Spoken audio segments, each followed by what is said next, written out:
महाशिवरात्रि हिंदुओं का बहुत ही विशेष पर्व है और जो लोग भगवान शिव को बहुत मानते हैं उनके लिए ये महापर्व के रूप में मनाया जाता है। माना जाता है कि भगवान शिव का प्रकाश के रूप में शिवलिंग में प्राकट्य हुआ था, इसी दिन हुआ था। और ये भी माना जाता है कि माता पार्वती जी का भगवान शिव जी के साथ इसी दिन मिलन हुआ था।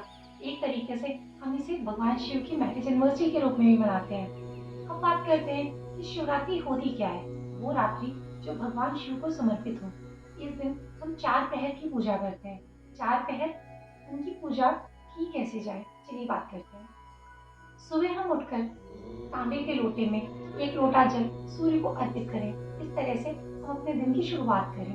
अब भोले बाबा की पूजा में हमें क्या करना है, तो सबसे पहले 1 लोटा जल चढ़ाएंगे भोले बाबा को, उन्हें अर्पित करेंगे।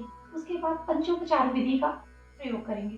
पंचोपचार विधि में दूध, दही, घी, शक्कर और शहद का उपयोग करते हैं। इसके अलावा भोले बाबा को बहुत सारी चीजें चढ़ती हैं, उनके अपने अपने उपयोग होते हैं। जैसे अगर आप धतूरे का प्रयोग करते हैं तो रोग मुक्ति के लिए, ये सारी चीजें मैं आपको डिस्क्रिप्शन बॉक्स में लिख दूंगी, इसे आप देख के इसका उपयोग कर लें।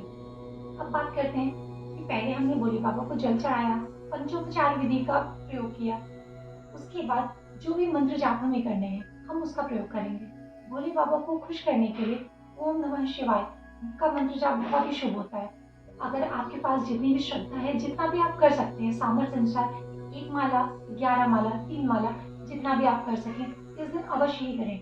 और अगर आप चाहते हैं तो इस दिन आप शिव तांडव स्तोत्र या शिव जी की जितनी भी चीजें होती हैं, शिव स्तुति, आप ये सारी चीजें कर सकते हैं। अब बात करते हैं कि 4 पहर की पूजा होती कैसे है। अब 4 पहर की पूजा में पहली पहर की पूजा हम सुबह में करते हैं, दूसरी पहर की पूजा दोपहर में, तीसरी शाम को और चौथी पहर की पूजा वो रात्रि की पूजा होती है। महाशिवरात्रि का अर्थ ये है कि रात्रि की पूजा, वो रात्रि जो महादेव को समर्पित हो।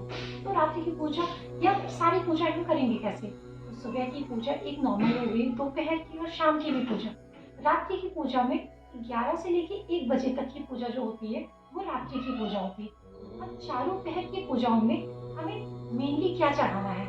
पहली पूजा जो होती है उसमें हम सबसे ज्यादा उपयोग करते हैं वो दूध का करते हैं, दूसरे पहर की पूजा में दही का, तीसरी पहर की पूजा में घी का और चौथे में शहद का। इस प्रकार से हम उपयोग करते हुए भोले बाबा की 4 पहर की पूजा महाशिवरात्रि के दिन करते हैं।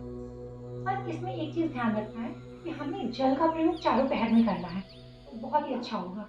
अब बात करते हैं कि रात्रि की पूजा के बाद अगर आप पूरे दिन आपने उपवास रखा है तो वो उपवास करना कैसे है। बहुत सारे लोग बहुत सारी चीजें खाकर और बहुत तरीके से व्रत उपवास करते हैं, पर अगर आप पूरी तरीके से इसका लाभ उठाना चाहते हैं तो इस दिन आप जल और फल ग्रहण करके उपवास रखें और श्रद्धा भाव से इस दिन अगर आप भोले बाबा की पूजा करते हैं तो जो भी आपकी मनोकामनाएं होंगी ये भोले बाबा अवश्य ही पूर्ति करते हैं। तो आप अपने जीवन में ढेर सारी खुशियां, वैवाहिक सुख, रोग मुक्ति या जिस प्रकार के कष्टों से आप अगर उलझे हुए हैं, अगर उसकी मुक्ति के लिए आप इस दिन पूजा करते हैं, व्रत उपवास करते हैं, तो इसके आपको बहुत सुंदर ही लाभ होंगे।